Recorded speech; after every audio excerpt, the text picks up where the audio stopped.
बिस्मिल्लाहिर्रहमानिर्रहीम। अस्सलाम वालेकुम नाज़रीन, मैं हूं आपका होस्ट अहमद फवाद। आज तारीख है 26 अगस्त और दिन है मंगल का। 3-4 बड़ी इंपॉर्टेंट खबरें हैं जी आज की व्लॉग में आपके साथ शेयर करूंगा। लेकिन सबसे पहले आज की सबसे बड़ी ब्रेकिंग न्यूज़ आपको बताता चलूं जी। इमरान खान साहब से उनकी फैमिली की जो मुलाकात है वो करवा दी गई है। बुशरा बीबी साहिबा की मुलाकात हो गई है और अलीमा खान साहिबा, जिनको कई महीने से इमरान खान साहब से मिलने नहीं दिया जा रहा था, उनकी भी मुलाकात हो गई है। इमरान खान साहब ने 2-3 इश्यूज के ऊपर अपना जो फैसला है वो आज सुनाया है। मुलाकात की अंदरूनी कहानी आपके साथ में शेयर करूंगा जी, और आपको ये भी बताऊंगा कि आज अटियाला जेल में बड़े गैर मामूली किस्म के हालात इस तरह थे कि जिस तरह से आम दिनों में जब इमरान खान साहब यानी कि पिछले दिनों में जब इमरान खान साहब से मुलाकात के लिए जाया जाता था तो पुलिस के नाके होते थे, लेकिन आज वो नाके नहीं थे और अलाउ किया गया लोगों को कि वो अटियाला जेल के बाहर आ सकें। तो आज अटियाला जेल के बाहर क्या हुआ और साथ ही इमरान खान साहब का जो तोशाखाना 2 केस की समाअत हुई, इसकी भी डिटेल आपके साथ में शेयर करूंगा। इसके साथ आगे चलते हुए जी, field marshal army chief Asim Munir साहब की एक्सटेंशन का मामला, इस पर एक नया कट्टा खुल गया, इसकी भी कुछ तफसीलात आपके साथ में शेयर करूंगा। और एक नए जर्नल को तैनात किया गया है और उनकी तैनाती का नोटिफिकेशन भी जारी कर दिया गया है। इस पर कुछ तफसीलात हैं जी, वो भी आज की व्लॉग में आपके साथ में शेयर करूंगा। लेकिन सबसे पहले जी, इमरान खान साहब से मुलाकात के हवाले से आपको बताता चलूं जी कि इमरान खान साहब की उनके वकला से भी मुलाकात हो गई है, उनकी फैमिली से भी जो मुलाकात है वो हो गई है। बुशरा बीबी साहिबा जो हैं, जो कि वो भी अटियाला जेल में, उनसे भी खान साहब की मुलाकात जो है वो हो गई है। तो सलमान अकरम राजा साहब से जो मुलाकात हुई, इसमें जी 3 फैसले इमरान खान साहब ने सुनाए हैं। पहला फैसला ये कि सलमान अकरम राजा साहब ने जो कल इस्तीफा दिया था, उस इस्तीफे को इमरान खान साहब ने रिजेक्ट किया है कि आप फिलहाल इस्तीफा ना दें, आपके इस्तीफे को मैं कबूल नहीं करता, आप इस ओहदे के ऊपर जो काम है वो जारी रखें। और अलीमा खान साहिबा ने भी आज ये बात क्लियर की कि सलमान अकरम राजा साहब से किसी मामले के ऊपर कोई लड़ाई झगड़ा नहीं हुआ। सिर्फ और सिर्फ जो इमरान खान साहब का ज़िमनी इलेक्शन से मुतल्लिक उनकी स्टेटमेंट थी या उनका फैसला था वो उनको बताया गया था, और उन्होंने भी सिर्फ ये बताया जी कि जो पीटीआई की कमेटी है उन्होंने वहां पर अक्सरियती जो फैसला था वो क्या था, तो कोई उनके साथ जो लड़ाई झगड़ा है वो नहीं हुआ। तो कल से जी अंदरूनी कहानी को लेकर और सलमान अकरम राजा साहब के इस्तीफे को लेकर ये कहा जा रहा था जी कि अलीमा खान साहिबा के साथ उनका कोई जो फड्डा है वो हुआ है। हालांकि ऐसी कोई भी बात नहीं है। सलमान अकरम राजा साहब ने इसलिए इस्तीफा दिया था क्योंकि इमरान खान साहब का हुक्म कुछ और था और पार्टी जो है वहां पर अक्सरियत कुछ और कह रही थी। तो सलमान अकरम राजा साहब को यह फैसला करना था कि वो क्या करें, और इमरान खान साहब से मुलाकात नहीं होने दी जा रही थी। और पार्टी के कुछ जो कंप्रोमाइज्ड लोग हैं जी, वो सलमान अकरम राजा के कंधे पर रखकर जो बंदूक है जी वो चलाना चाहते थे। तो इसलिए सलमान अकरम राजा ने इस्तीफा जो है वो दे दिया कि चलें ठीक है, फिर जो कोई भी फैसला करेगा इमरान खान साहब उससे खुद पूछ लेंगे। बहरहाल जी, एक तो इमरान खान साहब ने आज की मुलाकात में सलमान अकरम राजा साहब का जो इस्तीफा है वो कबूल नहीं किया। दूसरे नंबर पर इमरान खान साहब ने आज ये क्लियर कर दिया है कि पाकिस्तान तहरीक इंसाफ की तरफ से जो अपोजिशन लीडर है वो महमूद खान अचकज़ई होंगे। अब पाकिस्तान तहरीक इंसाफ की मौजूदा जो क़यादत है जी, मौजूदा जो रहनुमा है, उनमें भी लॉबिंग चल रही थी, खींचातानी चल रही थी कि अपोजिशन लीडर के लिए हम मौजू हैं, इमरान खान साहब को हमें नामजद करना चाहिए था। इसलिए इमरान खान साहब के फैसले को भी अक्सरियत ने मानने से इस तरह से इनकार किया जी कि हमारा फैसला ये है। तो इस पर इमरान खान साहब ने आज क्लियर कर दिया है कि महमूद अचकज़ई ही अपोजिशन लीडर होंगे। ये सलमान अकरम राजा साहब की जानिब से बाहर आकर स्टेटमेंट भी दे दी गई है कि इमरान खान साहब ने ये कहा है। तो इस मामले के ऊपर अब क्लियर हो गया है।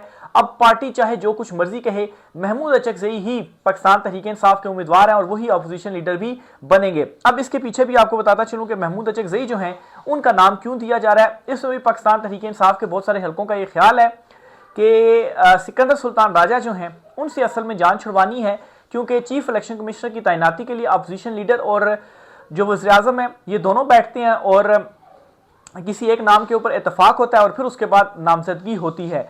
इवन के पाकिस्तान तहरीक इंसाफ ने नाम भी फाइनल कर लिए थे जी कि इन लोगों को हम इन लोगों के जो नाम है वो हमने देने हैं कि इनको चीफ इलेक्शन कमिश्नर जो है वो बनाया जाए। बहरहाल इस पर फिर दूसरी तरफ से खबर ये भी सामने आई कि अगर चीफ इलेक्शन कमिश्नर को तब्दील करना होता तो अभी तक शिबली जो मौजूदा अपोजिशन लीडर थे, यानी कि जिनको नाअहल कर दिया गया, उमर अयूब साहब जो हैं, उन्होंने भी कई जो लेटर्स है उन्होंने वो भी लिखा और वज़ीर आज़म को अप्रोच भी की कि चीफ इलेक्शन कमिश्नर की तैनाती के लिए मीटिंग की जाए। और चीफ इलेक्शन कमिश्नर तो इस वक्त एक्सटेंशन पीरियड के ऊपर है, लेकिन तब उन्होंने कोई मीटिंग नहीं की और कोई चीफ इलेक्शन कमिश्नर का उस वक्त फैसला नहीं किया गया।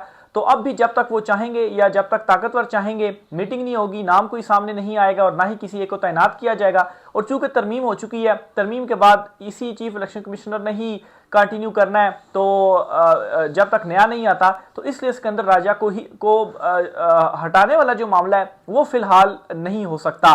तो दूसरी तरफ फिर ये भी है,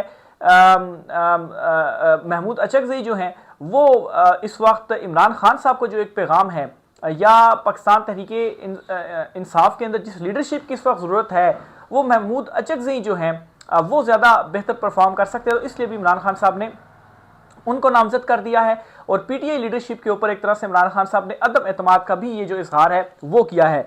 फिर आखिर में जी जो ज़िमनी इंतखाबात का मामला है, इस पर भी इमरान खान साहब ने इनकार कर दिया है कि ज़िमनी इलेक्शन में हिस्सा नहीं लेना, ये इमरान खान साहब ने कहा है। और ये जो तमाम फैसले हैं, खान साहब ने ये भी कहा है कि जो मीटिंग है जी, आज दोबारा से पीटीआई कमेटी की मीटिंग हो और उस मीटिंग के अंदर ये मेरा फैसला रखा जाए और उसके बाद इन चीज़ों को अनाउंस किया जाए। तो सलमान अकरम राजा साहब ने ये गुफ्तगू करते हुए, चीज़ें बताते हुए, अब आज ही मीटिंग होगी पाकिस्तान तहरीके इंसाफ के, फिर उसके बाद जो फैसले हैं जी वो होंगे। और इमरान खान साहब ने ये जो फैसला किया है अपोजिशन लीडर वाला महमूद अचकज़ई, ये तो कन्फर्म है, लेकिन जो ज़िमनी इलेक्शंस वाला है वो अभी मुबहम सी बात सलमान अकरम राजा साहब की जानिब से की गई है। उससे तासुर तो यही मिला कि इमरान खान साहब ने क्लियर कहा है कि ज़िमनी इलेक्शन में हिस्सा नहीं लेना, लेकिन चूंकि पार्टी की अक्सरियती राय ज़रा मुख्तलिफ है, वो लेना चाहते हैं, तो इसलिए पार्टी में दोबारा जाकर इमरान खान साहब का मौक़िफ़ रखा जाएगा और इमरान खान साहब का फैसला हुक्म रखा जाएगा। और फिर उसके बाद जो इमरान खान साहब का फैसला है उसी पर ही सलमान अकरम राजा साहब ने नोटिफिकेशन जारी करते हुए पीटीआई का जो सिग्नेचर है वो करेंगे। लेकिन इस चीज़ की कंफर्मेशन जो ज़िमनी इंतखाबात में हिस्सा लेने वाली है वो जो मीटिंग होगी, मीटिंग के बाद ही सामने आएगी। या अभी चूंकि अलीमा खान साहबा या इमरान खान साहब की दूसरी बहनों ने अभी गुफ्तगू नहीं की है मीडिया से, अभी जब मैं ये वीलॉग रिकॉर्ड कर रहा हूँ, तो वो जब गुफ्तगू करेंगी या तो वो इस पर मजीद क्लियर कर पाएंगी या इमरान खान साहब की आज ट्वीट भी आनी है, उसमें मजीद क्लियर हो जाएगा कि मजीद क्या क्या बातें हुई हैं। लेकिन ये बहुत ही इंपॉर्टेंट चीज़ें थी, बहुत सारी इसमें क्लैरिफिकेशन की ज़रूरत थी, तो इसलिए मैंने आपके साथ यहाँ तक जो चीज़ें हैं वो शेयर कर दी। इंशाल्लाह मजीद जो डिटेल्स होंगी वो फिर नेक्स्ट वीलॉग में आपके साथ में शेयर करूँगा। अगली खबर जो आपके साथ शेयर करनी है जी वो है जी एक्सटेंशन का मामला इस वक्त क्या चल रहा है। बल्कि उससे पहले आज जो हुई है समाअत हुई है अडयाला जेल में तोशाखाना 2 केस की, इसकी जो प्रोसीडिंग्स हैं वो मैं आपके सामने रखता हूं जी कि आज इसकी प्रोसीडिंग क्या चली है। बानी पीटीआई और बुशरा बीबी के खिलाफ अडयाला जेल में तोशाखाना 2 केस की समाअत, मुकदमे की समाअत कल तक मुलतवी कर दी गई। कल इस्तिगासा गवाह कस्टम जो हैं जी सना जावेद, उनको तलब किया गया है। मुकदमे में 11वें गवाह एडी नैब आफ्ताब हुसैन पर बानी पीटीआई के वकील को कोसैन फैसल ने अपनी जो जिरा है वो मुकम्मल कर ली है। मुकदमे में 12वें गवाह कस्टम जो हैं जी ऑपरेटर राबिया समद, इनका बयान कलमबंद कर लिया गया है। इसी तरह से 13वां जो गवाह है जी नैब यूडीसी हसनैन मुर्तज़ा को बयान गैर ज़रूरी जानकर जो है वो तर्क कर दिया गया। मुकदमे में मजमूई तौर पर 11 गवाहान की शहादत कलमबंद कर ली गई है। 11 पर जिरा का अमल भी मुकम्मल हो चुका है, यानी कि इस केस का फैसला भी बहुत जल्द आने जा रहा है। इमरान खान साहब के वकील कोसैन फैसल के अदालत ताख़ीर से आने पर फाजिल अदालत के जज ने उनकी थोड़ी सजनिश की। 12 बजे की अदालत लगी है, आप 2 बजे अदालत पहुँचे हैं, ये अदालत की जानिब से कहा गया। फिर अदालत ने कहा कि आप साबिक वज़ीर-ए-आज़म के वकील हैं, आइंदा वक्त की पाबंदी करें। समाअत के दौरान इमरान खान साहब और बुशरा बीबी साहिबा को वो कमरा अदालत में पेश किया गया। समाअत के दौरान बानी पीटीआई की तीनों बहनें, बुशरा बीबी की भाभी और बेटी कमरा अदालत में मौजूद थीं।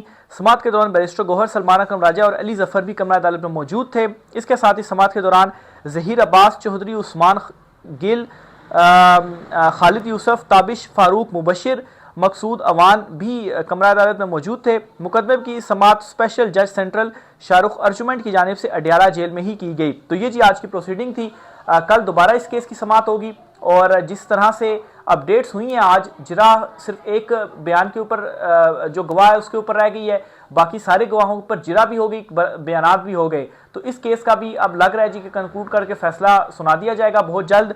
और कल रखने से भी ये तासुर मिलता है जी कि अब कुछ ही दिनों के अंदर इसका भी जो फैसला है वो सामने आएगा। तो बहरहाल ये आज अडयाला जेल में एक्टिविटीज़ रही हैं। गैर मामूली हालात जो मैंने शुरू में आपको बताया कि आज रहे, वो इस तरह से जी कि आमतौर पर अडयाला जेल जाने वाले रस्तों पर नाके होते थे और फैमिली तक को रोका जाता था, लेकिन आज उस तरह से नाके नहीं थे और अच्छी खासी तादाद में जो लोग थे वो अडयाला जेल के बाहर पहुंचे और इमरान खान साहब की फैमिली से जो मुलाकातें थी वो भी आज करवाई गई हैं। तो ये एक अच्छी खबर भी है कि बड़े टाइम के बाद अब अलीमा खान साहबा से भी जो मुलाकात है जी वो करवाई गई है। आगे चलते हुए आपको एक्सटेंशन के मामले के ऊपर बताता चलूं जी, इस वक्त फील्ड मार्शल आर्मी चीफ साहब की एक्सटेंशन या तसलसल इस नोटिफिकेशन को लेकर काफ़ी ज़्यादा बहस चल रही है जी। बास हल्कों का ये ख्याल है कि चूंकि तरमीम हो गई है और तरमीम के मुताबिक 5 साल के लिए तैनाती है, तो इसलिए किसी एक्सटेंशन या किसी नोटिफिकेशन की ज़रूरत नहीं है। ये जो है वो 2027 तक उनकी तैनाती हुई है आर्मी चीफ साहब की, तो 2027 तक ही रहेंगे। लेकिन बास लोगों का ये इसमें ख्याल है जी, कानूनी माहिरीन का ये ख्याल है कि चूंकि जो नोटिफिकेशन था वो पहले 3 साल का जारी हुआ था और तरमीम बाद में की गई है और बाद में 5 साल की गई है, तो इसलिए फील्ड में जो नोटिफिकेशन है वो तो 3 साल का है। तो अगर 5 साल करनी है तो इसके लिए एक और नोटिफिकेशन की जरूरत होगी जो कि 2 साल का होगा। अब इसमें जी मतीउल्लाह जान साहब हैं सीनियर जर्नलिस्ट, उनकी जानिब से ये कहा गया है कि कानून के मुताबिक मौजूदा आर्मी चीफ की मुद्दत 2027 तक यानी 5 बरस है, मगर इस कानून को अमली जामला पहनाने के लिए नोटिफिकेशन दरकार होता है। यानी कि कानून में जब पहले तैनातियां होती थी तब 3 साल होती थी, ठीक है, तो 3 साल कानून में तो है, लेकिन उसके लिए नोटिफिकेशन जारी होता था कि 3 साल फलाने आर्मी चीफ को हमने तैनात कर दिया है। तो इसी तरह से अब भी 3 साल की हुई है। अब कानून तो बन गया 5 साल, लेकिन उसके लिए एक नोटिफिकेशन दरकार है। अब जो नोटिफिकेशन जारी हुआ है वो 3 साल का है, क्या वो 2027 तक 5 बरस के लिए जारी रह सकता है? अब 3 साल का जो नोटिफिकेशन है क्या वो 2027 तक जारी रह सकता है? वो तो सिर्फ 3 साल का है, वो तो 3 साल के लिए जारी रह सकता है। तो अगले 2 साल के लिए कोई ना कोई नोटिफिकेशन निकालना पड़ेगा, चाहे वो कंटिन्यूएशन का ही नोटिफिकेशन क्यों ना हो, एक्सटेंशन का ना हो। कुछ वकला का कहना है कि अगर नोटिफिकेशन 3 साल का है तो अब इसमें तरमीम करना पड़ेगी। जिस तरह से आपने कानून में तरमीम करके 3 की बजाय 5 किया, तो इस तरह नोटिफिकेशन में भी तरमीम करनी पड़ेगी और 3 की जगह पर 5 करके दोबारा से उसको नोटिफिकेशन को जो है वो जारी करना पड़ेगा। नहीं तो फिर इसमें एक ये चीज़ भी है, इस चीज़ पर भी बहस हो रही है कि कानून तो अब आया है, तो यानी कि कानून से पहले तो नोटिफिकेशन जारी हुआ था वो 3 साल का ही है, तो अब अगर नोटिफिकेशन की जरूरत पड़नी ही पड़नी है तो फिर 2 साल का नोटिफिकेशन क्यों होगा? फिर तो इस तरह से भी हो सकता है कि एक्सटेंशन का नोटिफिकेशन हो जाए और वो 5 साल का हो जाए और 2027 की जगह पर 2030 तक जो एक्सटेंशन है जी वो हो जाए। तो ये जी अब इसमें एक नया जो कट्टा है इस वक्त खुल चुका है और इस हवाले से हुकूमती ज़राए से भी एक खबर दुनिया न्यूज़ के ऊपर चली है, निजी टीवी चैनल के ऊपर, और इस खबर के मुताबिक जी हुकूमती ज़राए को कोट करके ये कहा गया है कि सर्विसेज चीफ्स की 5 साल मुद्दत मुलाजमत एक तयशुदा मामला है जिसके लिए कोई नया कानूनी इकदाम दरकार नहीं है। तीनों सर्विसेज चीफ्स अपनी तैनाती के बाद 5 साल पूरे करेंगे। तो ये हुकूमती ज़राए को कोट करके ये खबर जो है वो दी गई है, लेकिन ज़ाहिर सी बात है जब ये मामला आएगा करीब नवंबर, खैर करीब आ भी रहा है, तब मज़ीद ये क्लियर हो जाएगा, क्योंकि कानूनी माहिरीन की बड़ी क्लियर राय है और कॉमन सेंस भी अगर आप खुद भी सोचें तो अगर नोटिफिकेशन अगर ठीक है, मान लेते हैं कि 5 साल है, लेकिन अगर 5 साल कानून के मुताबिक है तो नोटिफिकेशन 3 साल का किस तरह से हो सकता है? नोटिफिकेशन भी फिर 5 साल का ही होगा और कानून के मुताबिक अगर 5 साल और आप नोटिफिकेशन 3 साल का जारी करें तो फिर तो वो नोटिफिकेशन गैर कानूनी होगा, क्योंकि कानून के मुताबिक तो वो 5 साल ही है। लेकिन इसमें मसला ये पड़ा है कि नोटिफिकेशन पहले हो गया था 3 साल का, कानून में तरमीम बाद में हुई थी 5 साल की। तो इसलिए या तो ये चीज़ हो सकती है कि 2 साल की मजीद कंटिन्यूएशन होने के लिए एक नोटिफिकेशन जारी किया जाए, या तो एक्सटेंशन के लिए एक नया नोटिफिकेशन और उसमें जो एक्सटेंशन हो वो फिर 5 साल के लिए और फिर 2027 नहीं बल्कि 2030 तक मौजूदा आर्मी चीफ ही कंटिन्यू करें। तो बहरहाल जी इस वक्त ये जो बहस है वो चल रही है। देखिए अब इस पर जो हुकूमत है वो किस तरीके से इकदाम लेती है, या वो हो भी सकता है कि किसी नए आर्मी चीफ का भी नोटिफिकेशन कर सकते हैं। आगे चलते हुए एक और खबर आपको देता चलूँ जी कि एक अहम तैनाती हुई है वजारत दाखिला में और हाजिर सर्विस जनरल हैं जी मेजर जनरल नूर वली खान साहब, इनको वजारत दाखिला में तैनात किया गया है। इसकी मंजूरी हो गई थी, लेकिन बाकायदा तौर पर जो नोटिफिकेशन है वो अब जारी हुआ है। तो इसका मतलब ये है कि पहले बहुत सारे लोग एतराज़ करते थे जी कि जो रिटायर्ड हैं उनको आप इदारों में तैनात कर देते हैं, तो उनको क्यों आप इदारों में तैनात करते हैं, लेकिन अब हाजिर सर्विस जो हैं वो भी इदारों में तैनात हो रहे हैं। और मेजर जनरल साहब हैं जी, इनकी तैनाती का जो नोटिफिकेशन है वो भी जारी हो गया है।